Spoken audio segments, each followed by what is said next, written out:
Assalamualaikum warahmatullahi wabarakatuh. Alhamdulillah kalayan kudrat sareng iradat ti Allah Subhanahu wa taala.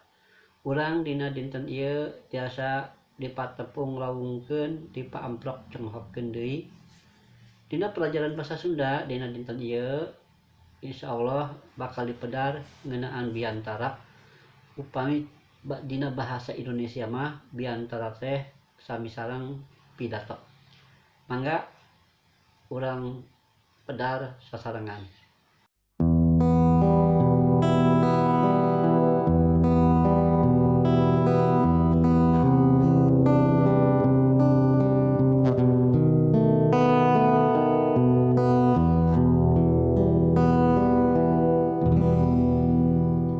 Wengkuan atau cakupan materi biantara kahiji ngeunaan wangenan atau pengertian biantara, kadua teknik biantara, tilu babagian biantara, kaopat istilah rupa-rupa omongan. Naon ari wangenan biantara? Biantara teh nyaeta nyarita di hareupeun jalma loba dina raraga nepikeun informasi, kamandang, pamadegan atawa hal anu dianggap penting pikeun ditepikeun. Kedua, ngeunaan teknik biantara.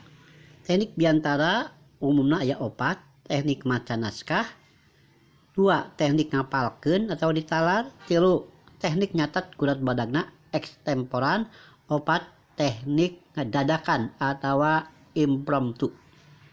Dina nyangkem ngeunaan materi biantara, hidup baca buku paket Sajiwa Basa kelas 8, pras buka buku pendamping Maranti Basa kelas 8.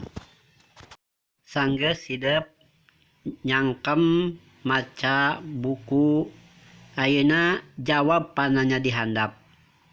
Hiji, naon nu disebut biantara, 2 naon nu dimaksud teknik biantara impromptu, katilu hal kahareupeun jalma loba ku cara nulis heula gurat badagna disebut teknik titik-titik. Tah ieu jawaban ku hideup ditulis dina buku, kirim ka Google Classroom. Sakitu hatur nuhun, sampurasun.